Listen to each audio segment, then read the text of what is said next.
The laughter started before she even walked through the door. Tund Balagun stood at the center of the grand ballroom, champagne glass raised, voice carrying across the marble floors like he owned every inch of the room, which tonight he practically did. "She's coming," he announced to the circle of people around him, grinning the way only a man drunk on his own importance could. "My ex, let's see how well she's doing without me."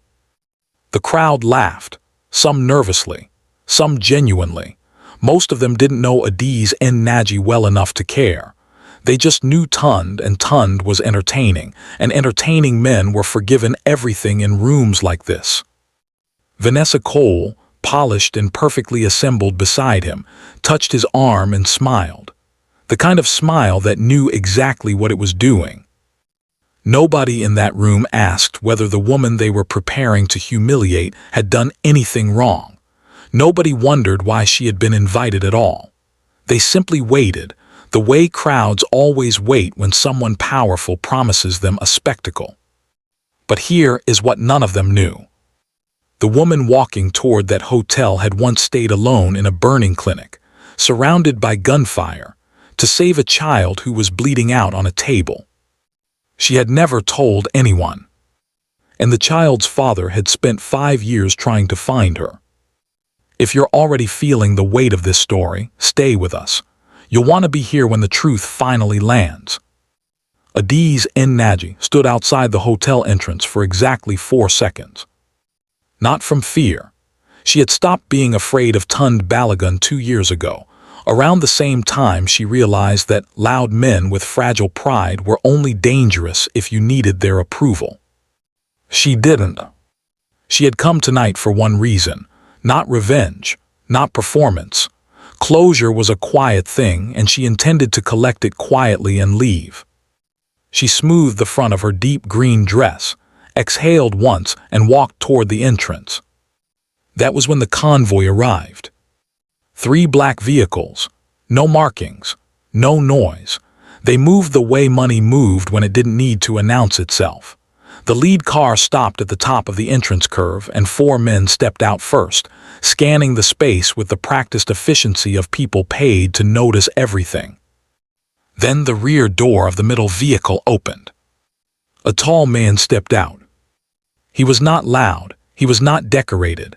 He wore a dark suit with no tie, and he moved through the world the way a river moved through stone, not with force, with absolute certainty.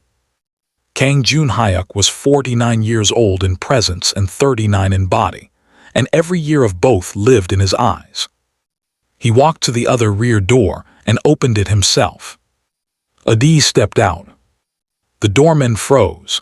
The valets forgot what their hands were for. Even the 2 influencers filming content near the entrance lowered their phones without realizing they had done it. Junhyuk said nothing. He simply gestured toward the entrance, and Adiz walked beside him, and the crowd parted the way crowds parted for things they didn't fully understand but instinctively respected. Inside the lobby, someone whispered his name. And everything shifted. Tund saw her from across the room, and felt the first flicker of something he would later refuse to call what it actually was. Satisfaction. That was what he expected to feel. Instead, what moved through him was closer to confusion. Because Adiz Naji was not walking in the way he had imagined. She was not nervous. She was not scanning the room for familiar faces or clutching her bag like a shield. She was walking like she had somewhere important to be and had simply chosen here briefly on the way. And the man beside her. Tund leaned toward Vanessa. "Who is that?" Vanessa's expression changed, not dramatically, just enough. "That's Kang Junhyuk." The name landed in Tund's chest like a small stone in still water. He knew the name. Everyone in the room who had any business operating internationally knew the name. You didn't get to Tund's level of networking without hearing it spoken in the same breath as words like untouchable and dangerous and do not. "Why is he here with her?" Tund asked. Vanessa's mouth curved slowly. "I'm sure there's an explanation." But her eyes said something different. Her eyes said she was already recalculating.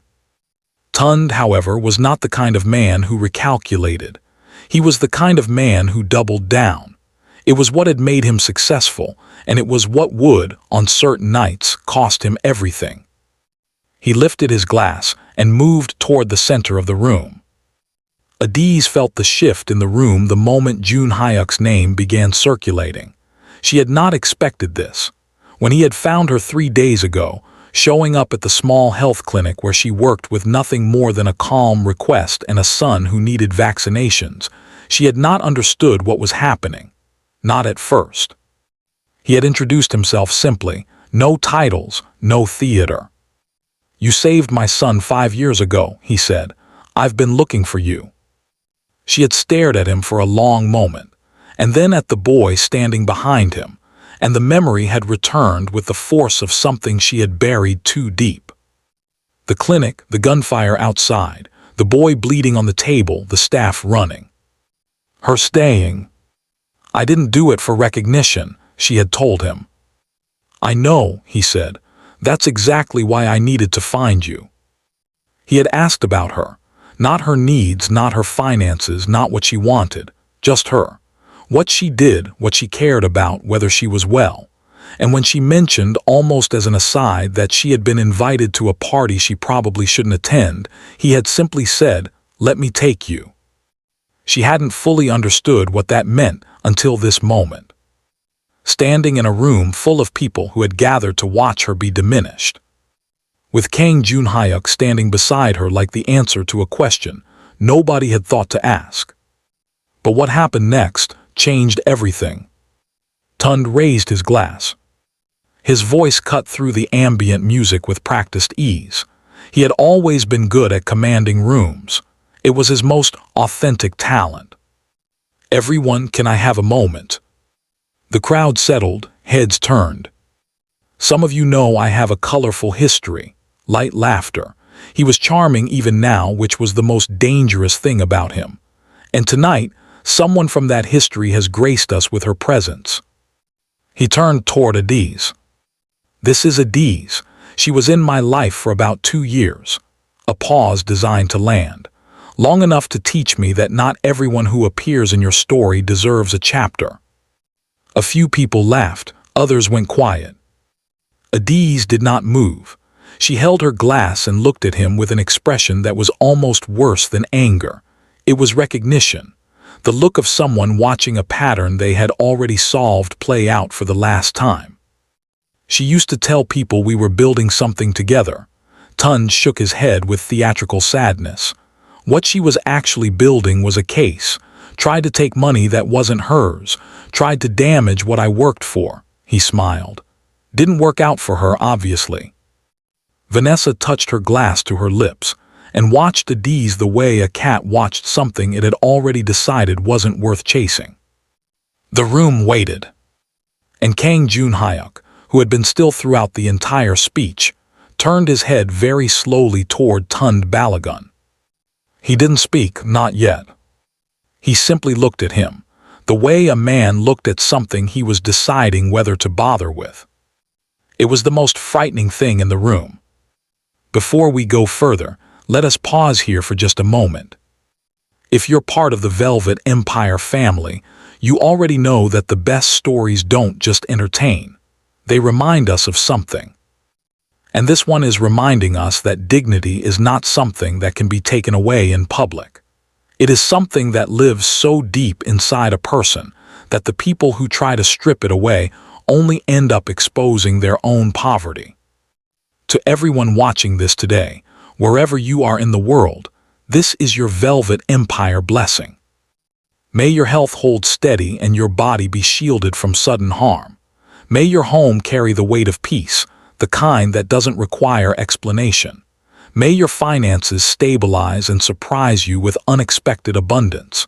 May your children and grandchildren be guided by wisdom, protected from paths that would diminish them, and given every door they deserve. May those of you carrying hidden pain find the quiet healing that doesn't come with ceremony. May your name be spoken with respect in rooms you haven't even entered yet. May the people who once dismissed you live long enough to witness your elevation. And may your life be long, dignified, and full. If this blessing reached you, drop an amen in the comments. Like this video and subscribe to the Velvet Empire family. Your support is what keeps these stories alive. Now let's return to the room, because Tund Balagun was about to understand what it meant to insult someone under the wrong man's protection. The silence lasted 3 seconds. In a room like this, 3 seconds of complete silence was an event. Then a child's voice broke it. "Dad." Every head turned toward the side entrance of the ballroom. A boy, 9 years old, dark-haired and bright-eyed, was running through the room with the complete disregard for atmosphere that only children could manage. His security detail followed at a respectful distance, not intercepting him, only watching. Kang Minyi ran to his father and then stopped. He stopped because he saw her. Adiz watched the boy's face go through something extraordinary. Recognition, but deeper than recognition. The particular expression of someone seeing a memory they had lived inside for years suddenly standing in front of them made real. His eyes filled. And then he ran straight past his father and wrapped both arms around Adiz's waist. "You're the nurse," he said into her side. "You're the one who saved me." The room did not know how to hold this. Adiz, for the first time that evening, felt something break open inside her chest. She had not expected this. She had buried it so deep, that night, that clinic, that boy. She had walked away without looking back because looking back would have made it about her, and it had never been about her. She held the back of his head gently. "I remember you," she said quietly. Minyi pulled back and looked up at her with absolute certainty. "I told my dad about you every day. He said he would find you." Tund Balagun stood at the center of the room holding a champagne glass that had become, in the last 30 seconds, a prop in someone else's story. Junhyuk allowed the moment its full weight before he moved. When he did speak, his voice was quiet enough that the room had to lean in slightly to hear it, which was precisely the effect of a man who had learned long ago that power whispered. "5 years ago," he said, addressing no one in particular and therefore everyone, "my son was caught in a situation that was my fault. He was bleeding and afraid, and every professional in that clinic left him." He paused. One woman stayed. He looked at Adiz, and there was something in his expression that was not romantic, not performative, not transactional. It was the specific look of a man who had spent 5 years carrying a debt he had not been allowed to repay. "She saved his life. She refused payment. She left before I could learn her name." He turned then slowly to face Tund. "And tonight, I discover she was invited into this room to be humiliated." Tund opened his mouth. Junhyuk continued without raising his voice. "By you." The word landed the way quiet words landed, when the person saying them didn't need volume. Tund tried to reconstruct himself. "Listen, I don't know what she told you, but we have a history and—" "I know your history," Junhyuk said. And something in the way he said it stopped Tund cold. Because it wasn't a bluff. There was no theater in it. It was the statement of someone who had actually looked, actually read, actually knew.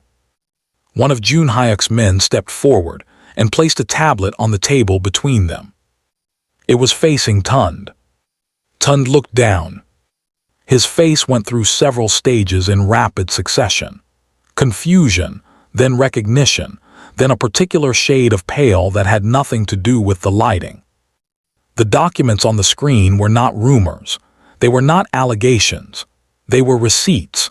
Transaction records, shell company registrations, communications with individuals who were currently under active investigation in 2 countries. Fraud not minor, systemic. Tax evasion across 4 fiscal years. Contracts that had been awarded through relationships that could not survive scrutiny. Tund had always believed that the architecture of his success was sealed. that what he had built existed behind enough layers that no one would ever sit across from him and show it to him this calmly. He had never calculated for a man who had 5 years of motivation. "I didn't build this," Junhyuk said, "for tonight. I found it because when I discovered who you were and what you had done to her, I wanted to understand exactly what kind of person invites a woman they spent 2 years attempting to destroy into a public room to finish the job." Vanessa had gone very still beside Tund. She was calculating, Adiz noticed, not devastated, calculating, already measuring the distance between her current position and the nearest exit that preserved her reputation. Tund's voice when he found it was smaller than it had been. "What do you want?" "Nothing from you," Junhyuk said. "I'm not here for you." He turned back to Adiz. And that was the moment she raised her hand. Not dramatically. Not to perform grace in front of an audience, though the audience was watching. She raised it the way she raised her hand when she had something true to say and wanted to be heard precisely. "Stop," she said. Junhyuk looked at her. "I don't want this," Adiz said. Her voice was steady, not shaking, not climbing, not pushed by emotion into a register it couldn't control. "I didn't come here tonight for any of this. I came to close a door, and the door is closed." She looked at Tund then, not with anger, not with satisfaction, with something almost worse. Finality. "You spent 2 years after we ended trying to make sure I couldn't stand upright. You told people I was a thief. You told people I was desperate. You used your platform to diminish me every time you thought my name was getting any light." She paused. "And I'm still here, still working, still whole." Tund said nothing. "That's my victory," she said. "I don't need yours." She turned back to Junhyuk. Minyi had his hand wrapped around 2 of her fingers, the way children held things they didn't want to lose. Junhyuk studied her for a long moment. Then he looked back at Tund, and what he said next was measured and final in the way of a door being closed from the outside. "You are fortunate," he said, "that she is considerably kinder than I am." He let that sentence do what sentences like that do. Then he closed the tablet. The party didn't end. Parties like this never end dramatically. What happened instead was a slow, particular kind of unraveling. Conversations that had been loud dropped to murmurs. People found reasons to move to other parts of the room. The energy that Tund had built over the previous hour, that carefully constructed atmosphere of celebration and superiority, drained out of the space like heat from an open window. Vanessa excused herself at some point. She did it smoothly, touching Tund's arm briefly, already composing the explanation she would give to people tomorrow, already deciding how this story would be told in the version that protected her. Tund stood at the center of the room he had curated and felt the specific loneliness of a man who had spent years using people as furniture and was now discovering that furniture didn't stay when it had somewhere better to be. The people who had laughed at his joke about Adiz an hour ago were now looking at her with the recalculated expressions of people trying to determine whether they could recover a relationship they had never actually had. She did not look back at them.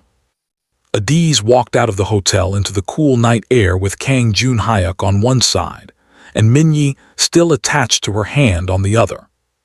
The convoy waited at the curve. She stopped for a moment before reaching the cars and breathed the night in.